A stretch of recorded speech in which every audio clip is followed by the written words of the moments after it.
Well, hey there everybody, welcome back to the channel. I'm Adam, thanks for hanging out with me again today. Today is going to be just kind of an update of things going on. I've got a handful of projects going and none of them are done. The Sand Scorcher, I have gotten some stuff done on. The shocks are now on it. The linkages is not bound up anymore. And I got the parts I needed to complete the steering so I can get the electronics and everything in here. And then chassis should be done and I can get on to working on the bodies. I haven't wanted to touch the bodies because every time I come down here, I get into a bad mood, which is not kind of what you want to do, but it just seems like everything I start, I find something frustrating and have to pause it for one reason or another. But anyway, it's just happens. The Bruiser clone, I've gotten some of the detail stuff done to it. I still need to pull the body off and paint in the window trims. Have not touched that because one, the whole frustration thing, and two, the chrome pins that I had, I forgot that pretty much all the tips are just worn out, so they're all kind of blown out. So I had to order new chrome paint pins. They showed up the other day, so I'll be working on that this weekend. The Tyco RC that Alan had given me a while ago, and I finally got the controller for. I did get this completely cleaned up. So I took the main body shell off, cleaned it up. There were some paint scuffs where it had evidently run up underneath some furniture, and the paint had rubbed off on something. So I got rid of those, tried to polish out some of the scuffs and scrapes, but since all these graphics are kind of painted on, I didn't want to go nuts. But I did get it cleaned up. It is a whole lot shinier. Everything looks a whole lot better. And another one of the frustrating things is I know I have a 9.6L pack somewhere.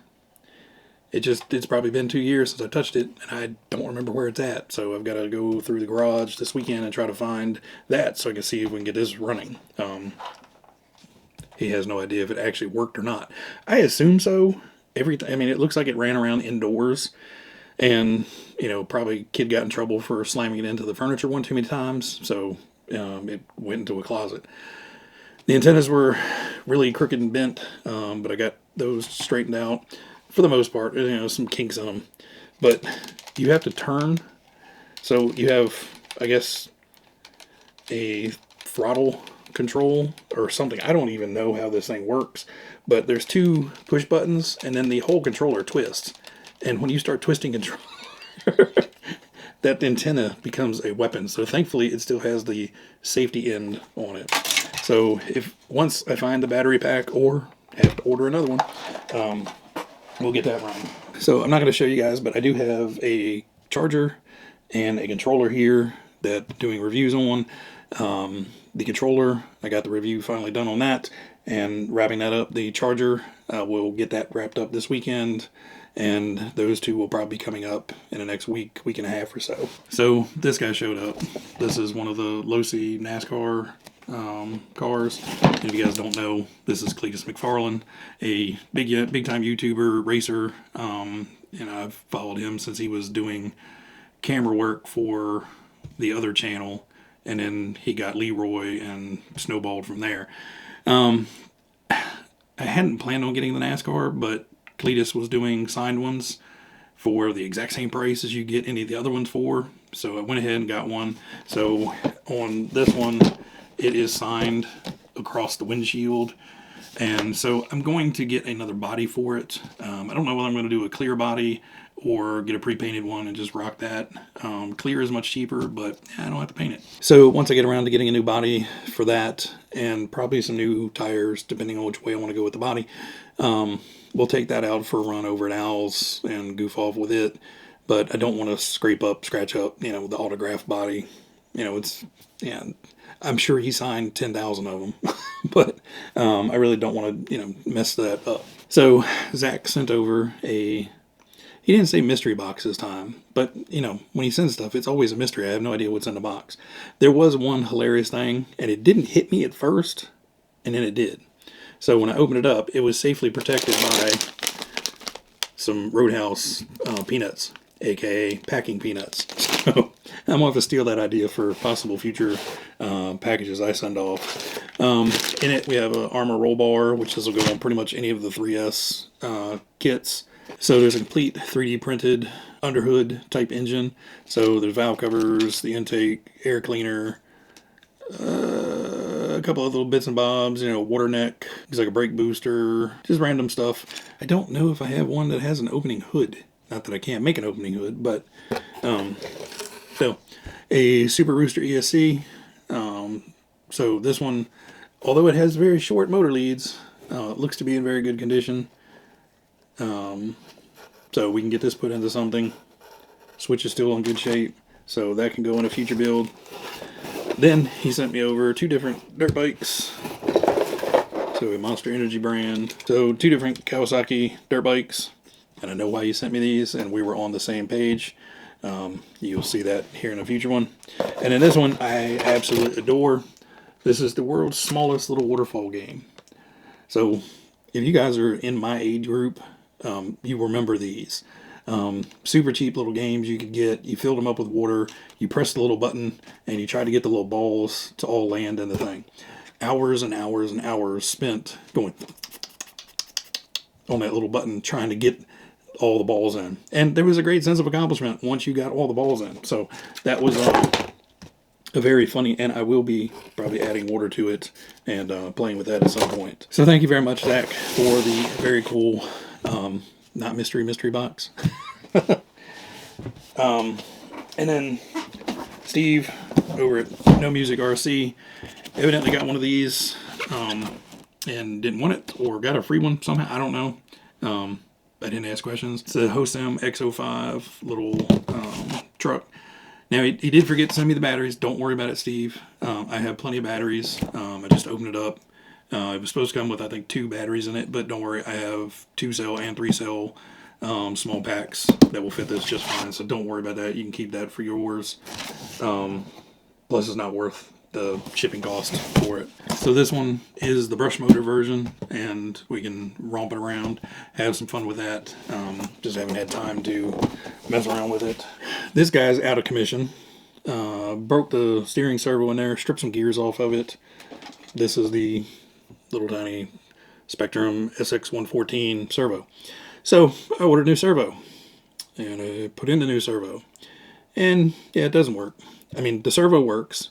It doesn't work with freaking Spectrum stupid 23 tooth outputs on their servos. I thought they had gotten rid of that 23 tooth and they had gone to the 25 tooth on everything. But evidently in the micros, no, they still have a wonky tooth count. So I have a 25 tooth Eco Power servo sticking in here. The problem is I could not use the stock servo saver for it because the difference in the tooth count. So I was like, oh well, we'll run it with the rigid servo horn. Supposedly the Eco Power has a lifetime guarantee on the gears inside. Let's test it. Unfortunately, the servo horn it comes with stands off too much towards the front and causes the pivot of the steering arm to be too much to where I can't connect it to the servo arm and the linkages without it binding. So I need to find a servo arm that fits, or I did see, yeah, Racing has an aluminum servo saver for the Grom series, which I think is the exact same thing that's in this one. But yeah, until I get something else put in here that is DOA at this point. So it just kind of sucks where, and it's Traxxas and Horizon products want to go out and do their own damn thing. You know, why is anybody making a 23 tooth servo?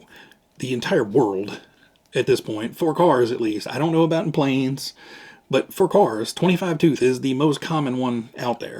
I know there's probably a handful of brands that are still holding on to some weird tooth count that they had for decades, but upgrade your crap. You know, quit making everything proprietary and I have to buy a stupid SX114 servo, which is not in stock anywhere, by the way. At least not when I looked a week ago. So it just kind of, that irks me. I hate proprietary crap. You know, Traxxas and their dumbass battery plugs. You know, 23 tooth spline ears on Spectrum stuff. Like I said, I thought they had gotten away from all that, but evidently not. So another small bit of rant. What the hell is Thunder Tiger doing? You know, they can't remake enough RC10s, so now we have to remake RC10s and Tamiya liveries. You know, they did the whatever champ they called theirs, and then now they're doing one that looks like the Fox. Man, it's bad enough you guys were throwing, you know, multicolored kits, the green kit, the gold kit, you know, the burgundy kit, the Vegas kit, you know, out every 2 weeks. Now you're going after a competitor's liveries. You can't come up with anything of your own. That whole, I hate Associated at this point. You know, I think it's pretty well known that, you know, they can pound salt and they're never going to get another dime from me. But those two things, you know, you're starting to steal people's other liveries. You know, you've beaten the hell out of the RC10 livery, so now you got to go after everybody else's. That's shady as shit. I'm sorry. It is.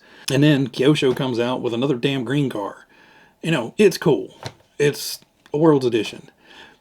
If you're going to make a specific color car that nobody makes the paint for, maybe you should release the paint along with the car, or stop releasing cars you have to homebrew a freaking mint green paint to match. Dumbest damn thing in the world. That annoys the hell out of me too. Be like, here's a really expensive car. Make your own paint. I don't know. Just a couple things I had to get off my chest. I've been seeing crap, and, you know, I get it. Some people love stuff. Some people hate stuff. You know, like, I don't have a problem with the car itself. If you want to make a World's Edition, great, make a World's Edition. But if I have to paint it some bizarre-ass green, mint green color that nobody stocks.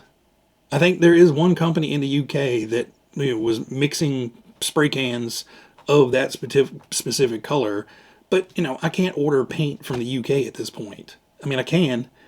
It's probably going to cost me $80 to get a can of paint sent here. But it's just dumb as hell. I don't get it. RC is supposed to be fun, and this week was kind of frustrating and annoying. And, you know, it's a hurdle we all go through, I'm sure. I just got to put my head down, get some stuff done. It's hard to get motivated when, you know, you sit down here and everything recently has gotten underneath of your skin, to sit down and be like, yeah, I'm going to work on this. This is going to go well. You know, you just expect the worst, and I've got to get out of that mindset. Anyway, guys, didn't mean to get on a bender, but like I said, this week has been bleh around here, so just need to vent. So I'll be back at it. You know, this will get fixed whenever it gets done. I'll start working on getting the sand scorcher wrapped up and start working on the bodies. The truck, I should be able to knock that out easy enough this weekend. That's quick to, you know, tear the body down, get the windshield out, and, you know, paint that. So hopefully not too much longer. Anyway, guys, I appreciate you guys. If you made it to the end of the video, thanks so much. You guys are awesome, and, you know, I hope you enjoyed the ramblings, rantings, and whatever else is in here. Everybody out there, as always, you guys be happy, be healthy, be safe. I will catch you on the next one. See you.